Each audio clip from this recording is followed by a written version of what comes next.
This is the scene that audiences were met with in 2008 when Robert Downey Jr.'s Iron Man first graced the screen. This is the first film released by the then still burgeoning Marvel Studios, and it would be the film that led to the eventual comic book adaptation craze we are currently experiencing. Since then, Tony Stark has appeared on the screen a total of 6 times, plus 42 if you were to count each individual suit in Iron Man 3, and one more if you include the post-credits scene to the Incredible Hulk. Also, it looks like he will appear in this year's Spider-Man reboot. It can be difficult to distinguish the film from the success that followed in its wake, but after 9 years and right around 50 appearances, it's time to take a second look at the first Iron Man film.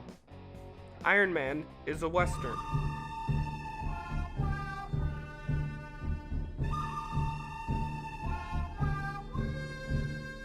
In order to understand this statement, there needs to be a slight understanding of genre theory. Thomas Schatz defines the life cycle of a genre as having 4 main phases. The first is the experimental phase. This is where filmmakers try to establish the tropes or rules of a genre. The second is the classical phase. The rules have been set and these films adhere to them. The third is the refined stage.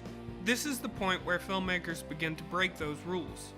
The fourth is the Baroque phase.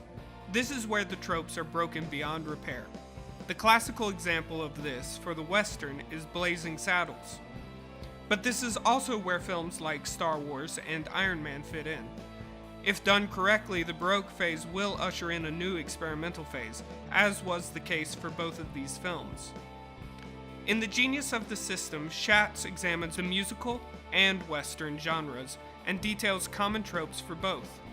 First, Westerns focus on a lone hero. I'm not sure that the other films in the Iron Man franchise could be considered Westerns because of Rhodey's involvement, but in the first installment, he graciously bows out. Next time, baby. Second, conflict is externalized, often violently. Third, resolution often occurs through elimination. This usually means death to the antagonist. Additionally, Westerns also focus on man's place within nature, and this is often depicted through man being dwarfed by his surroundings. In the film, this happens in the opening, though admittedly Stark's ego seems to be dwarfing nature here.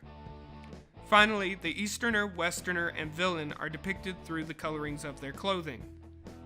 The Easterner generally stands for law and order and is clothed in white. Jimmy Stewart fills this role in The Man Who Shot Liberty Valance. Possibly more familiar would be Luke Skywalker from Star Wars. In Iron Man, the Easterner is represented by both Yinsen and later Pepper Potts. Villains are usually clad in all black, think Vader, and in Iron Man, Ironmonger, whose suit is a black version of Iron Man's.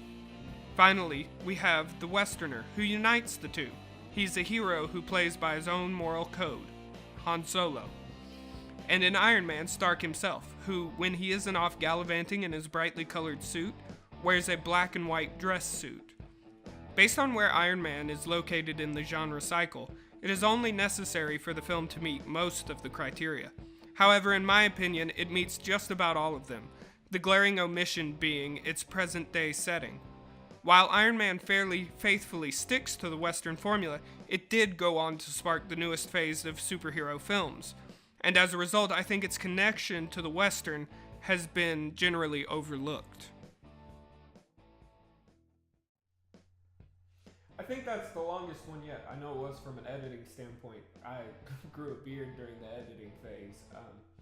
If you enjoyed the essay, hit the like button. If you're interested in the whole series, hit subscribe.